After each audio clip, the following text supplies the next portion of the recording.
Hello दोस्तों, तो अभी ना हम आप सभी लोग को इस वीडियो में क्लास 12th मंथली एग्जामिनेशन जुलाई 2024 का देख सकते हैं। ज्योग्राफी का जो है 12 प्रश्न पत्र का यहाँ पे ऑब्जेक्टिव क्वेश्चन और सब्जेक्टिव क्वेश्चन दोनों कराने वाले हैं। तो ठीक है, वीडियो में शुरू से लेकर अंत तक बने रहेगा। ठीक है, और चैनल पर नए होंगे तो चैनल को आप लोग जरूर जो है सब्सक्राइब कर लीजिएगा और घंटी को दबाकर ऑल पर सेट कर लीजिएगा। ठीक है, चलिए जी, तो यहाँ पे देख लीजिए। सबसे पहले 1 घंटा 30 मिनट 1.5 घंटा का समय रहेगा और बीसे कोड जो रहने वाला है 323 रहने वाला है। पूरा 50 नंबर का जो है आपका एग्जाम होगा। ठीक है, तो चलिए, जैसे कि आप सभी लोग जानते हैं, कल ही के दिन आप लोग का 23 जुलाई को जो है पेपर होने वाला है जियोग्राफी का। ठीक है, तो चलिए जी, पूरा संपूर्ण यहाँ से हम लोग ऑब्जेक्टिव और सब्जेक्टिव करते हैं। वीडियो में आप लोग जरूर बने रहिएगा। तो चलिए दोस्तों, यहाँ पे आप लोग देख लीजिए 1 से 30 तक ऑब्जेक्टिव क्वेश्चन रहेंगे, जिसमें से 25 क्वेश्चन का आप लोगों को जो है आंसर बनाना आएगा। ठीक है, तो चलिए सभी क्वेश्चन का हम फटाफट करके आंसर यहाँ पे हम बता देते हैं। पहला क्वेश्चन है कि 2011 की जनगणना के अनुसार भारत विश्व जनसंख्या में किस स्थान पर है। तो ये जो है आपका द्वितीय स्थान पे है। पहला का सही आंसर आपका बिल्कुल बी हो जाएगा। ठीक है, चलिए अगला क्वेश्चन की तरफ बढ़ते हैं। अगला क्वेश्चन है कि भारत में जनगणना कितने सालों के अंतराल में होती है। तो ये होती है आपका बिल्कुल 10 सालों के अंतराल में। ठीक है, 3 नंबर है कि निम्न में से किन राज्यों में जनसंख्या घनत्व कम है। कौन से राज्य में जो जनसंख्या घनत्व कम है। ठीक है, ये निम्न जो ऑप्शन दिए गए हैं, यानी चारों ऑप्शन इनमें से पूछ रहा है। ठीक है, तो यहाँ पे देख लीजिए जी, इनमें से सभी हो जाएगा। निम्न में से किन राज्यों में जनसंख्या घनत्व कम है। जम्मू तथा कश्मीर में भी जनसंख्या घनत्व कम है, उत्तराखंड में भी और अरुणाचल प्रदेश में भी। यानी ऑप्शन नंबर डी जो होगा बिल्कुल सही हो जाएगा, इनमें से सभी। ठीक है, चलिए अगला क्वेश्चन देखते हैं 4 नंबर की। उष्ण जलवायु क्षेत्र में जनसंख्या घनत्व कैसा होता है। उष्ण जलवायु क्षेत्र में जनसंख्या घनत्व कैसा होता है। तो ये होता है आपका बिल्कुल विरल होता है, स्पार्स होता है। ठीक है, चलिए 5 नंबर देखिए कि किस अवधारणा में प्रकृति को मानव से श्रेष्ठ माना जाता है। तो ये है आपका निश्चयवाद है। ठीक है, निश्चयवाद को ऑप्शन नंबर ए बिल्कुल करेक्ट आंसर।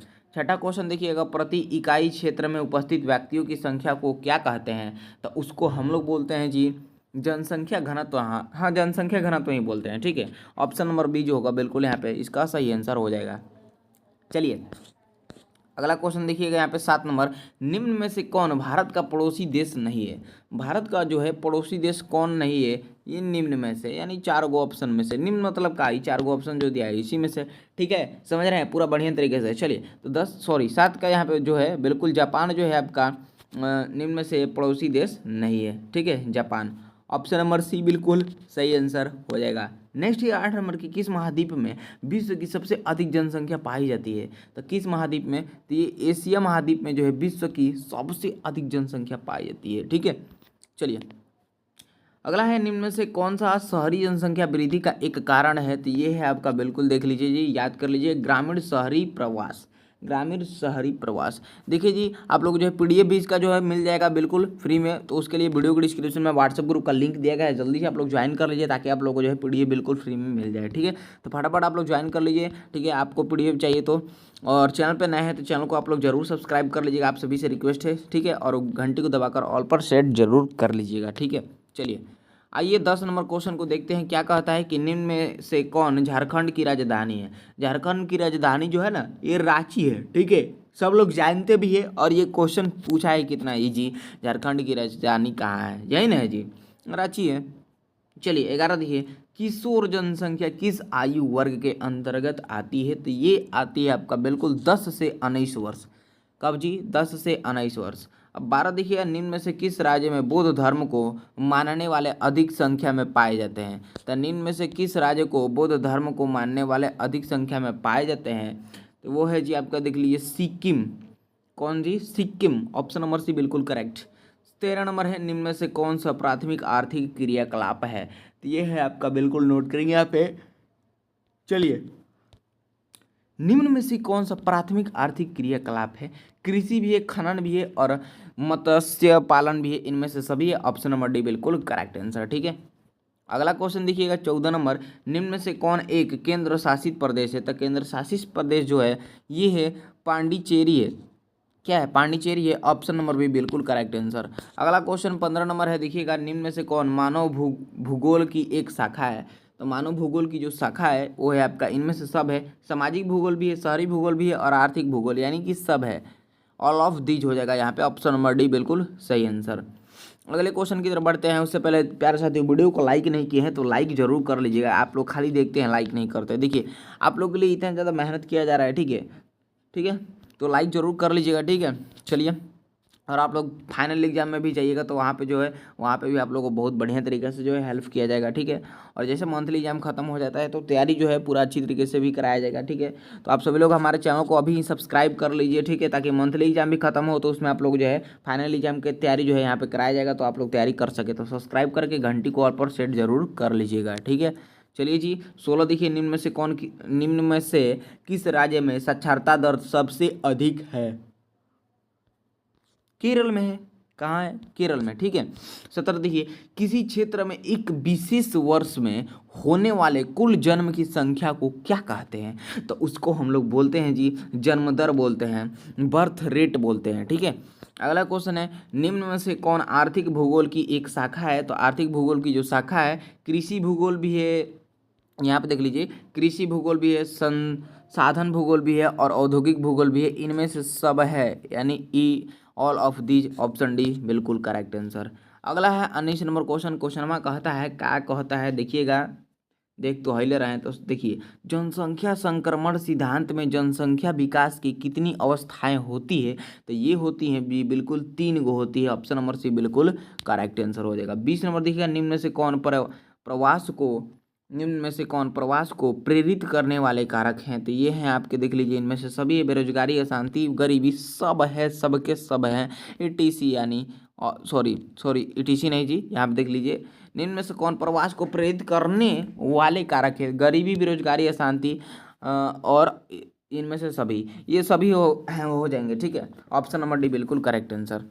अब अगला क्वेश्चन की तरफ बढ़ते हैं। क्वेश्चन में देखिए क्या कहता है, बहुत ज़्यादा इजी इजी क्वेश्चन पूछता है जी, ठीक है। चलिए देखिए यहाँ पे क्या कहता है, 22 नंबर। चलिए, निम्न में से कौन भारत का सबसे बड़ा धार्मिक अल्पसंख्यक समुदाय है? तो ये है आपका, बिल्कुल देख लीजिए, यहाँ पे मुस्लिम है। निम्न में से कौन भारत का सबसे बड़ा धार्मिक अल्पसंख्यक समुदाय है? तो मुस्लिम है, ठीक है। ऑप्शन नंबर बी बिल्कुल करेक्ट। 23 नंबर क्वेश्चन है, निम्न में से कौन भौतिक भूगोल की एक शाखा है? तो भौतिक भूगोल की जो शाखा है वो है आपका, देख लीजिए, जलवायु विज्ञान है, भू आकृति विज्ञान है, समुद्र विज्ञान है, ई सागरी है जी, ठीक है। यानी इनमें से सभी all of these, option number D बिल्कुल सही आंसर हो जाएगा। नेक्स्ट क्वेश्चन है, निम्न में से कौन द्वितीयक आर्थिक व्यवसाय है? देखिए जी, द्वितीयक आर्थिक व्यवसाय कह रहा है ना, ये क्वेश्चन काफ़ी ज़्यादा पूछा है, ठीक है, और बहुत ही ज़्यादा इजी क्वेश्चन है। निम्न में से कौन द्वितीयक आर्थिक व्यवसाय है? तो ये है आपका बिल्कुल उद्योग है, इंडस्ट्री जिसको बोलते हैं, उद्योग। ऑप्शन नंबर डी बिल्कुल करेक्ट आंसर, ठीक है। चलिए, नेक्स्ट क्वेश्चन आपके स्क्रीन पे है, ध्यान से देखिए। क्वेश्चन क्या कहता है, निम्न में से किस क्षेत्र में विरल जनसंख्या घनत्व पाया जाता है? तो ये पाया जाता है आपका, बिल्कुल देख लीजिए, रेगिस्तान, ठीक है। निम्न में से किस क्षेत्र में विरल जनसंख्या घनत्व पाया जाता है? तो रेगिस्तान में, ऑप्शन नंबर ए बिल्कुल करेक्ट आंसर हो जाएगा। 26 नंबर क्वेश्चन है कि भारत में अंतिम जनगणना कब हुई थी? तो भारत में जो अंतिम जनगणना हुई थी, हाँ, तो ये हमें लगता है कि आप बिल्कुल सही हैं, 2011 में ही हुई थी, ठीक है। 2011 में हुई थी। भारत में अंतिम जनगणना जो हुई थी ये 2011 में हुई थी, ठीक है, याद रखिएगा। आगे भी आप लोगों को काम आएगा, फाइनल एग्जाम में भी ये क्वेश्चन पूछता है, ठीक है। मंथली एग्जाम में तो खैर पूछ ही रहा है, ठीक है। चलिए आइए देखते हैं 27 नंबर को, निम्न में से कौन एक नगरीय समस्या है? नगरीय समस्या की यहाँ पे बात करेंगे तो देखिएगा, ध्वनि निम्न में से, यहाँ पे इस सगरी हो जाएगा ना जी, वायु प्रदूषण दिया है, जल प्रदूषण, ध्वनि प्रदूषण, इनमें से सभी, ठीक है। नगरीय समस्या में क्या क्या होता है? वायु प्रदूषण होता ही है, और ध्वनि प्रदूषण, जल प्रदूषण, ये सब होता है जी, तो इनमें से सभी एकदम, ठीक है। चलिए, हाँ, ये 28 नंबर को देखते हैं क्या कहता है, निम्न में से कौन कृषि कार्य के अंतर्गत आता है? तो कृषि कार्य के अंतर्गत शहद उत्पादन भी आता है, मशरूम उत्पादन, और हाई देखिए, रेशम कीट पालन, इस अगर यही भी करता है, इनमें से सभी दिया ही है, तो एकदम टिक कर देंगे, आगे बढ़ जाएंगे। हाई लीजिए, कहता है, क्या कहता है कि किसी भी देश की जनसंख्या की गुणवत्ता की पहचान का सूचक निम्न में से कौन है? तो ये है आपका, देख लीजिए, प्रति व्यक्ति आय है, प्रति व्यक्ति आय। 29 का बिल्कुल सही आंसर बी हो जाएगा, ठीक है। चलिए, 30 नंबर क्वेश्चन को देखिएगा, क्वेश्चन बहुत ही प्यारा है। कहता है क्वेश्चन कि निम्न में से कितने जनसंख्या विकास का सिद्धांत दिया है? निम्न में से किसने किसने जनसंख्या विकास का सिद्धांत दिया है जी? तो आप सभी लोगों को पता ही है, माल्थस जी हैं जनसंख्या विकास का सिद्धांत, ठीक है, नहीं पता याद कर लीजिए। तो टोटल हमने जो है क्वेश्चन यहाँ से करा ही दिया है, ठीक है। अब सब्जेक्टिव क्वेश्चन देखना चाहते हैं तो सब्जेक्टिव इसमें तो नहीं हो पाएगा, बट हम अलग से कोशिश करते हैं एक अलग से वीडियो बनाए जिसमें सब्जेक्टिव जो है पूरा अच्छी तरीके से बता दें। तो अभी तक चैनल पर नए हैं तो चैनल को आप जल्दी से सब्सक्राइब करके हमारे व्हाट्सएप ग्रुप में भी जुड़ जाइए, ताकि आप लोग को जो है सब्सक्राइब करके घंटी दबा लीजिएगा, तो आपको सब्जेक्टिव का जो है वीडियो देखने को मिल जाएगा कुछ समय में। और इसका PDF लेना चाहते हैं तो सब्सक्राइब करके हमारे वीडियो के डिस्क्रिप्शन में जाएंगे तो व्हाट्सएप ग्रुप का लिंक मिलेगा, उस पर क्लिक करके जुड़ जाइएगा, तो जो है बिल्कुल फ्री में इसका PDF जो है मिल जाएगा। तो फटाफट जाके ग्रुप को ज्वाइन कर लीजिए, वीडियो के डिस्क्रिप्शन में लिंक है, ठीक है। और अपने दोस्तों में भी इस वीडियो को शेयर जरूर कर दीजिएगा। सब्जेक्टिव के लिए आप लोग चैनल को जल्दी से सब्सक्राइब करके घंटी को दबा लीजिए, कुछ देर में सब्जेक्टिव का वीडियो जो है मिल जाएगा। चलिए, धन्यवाद।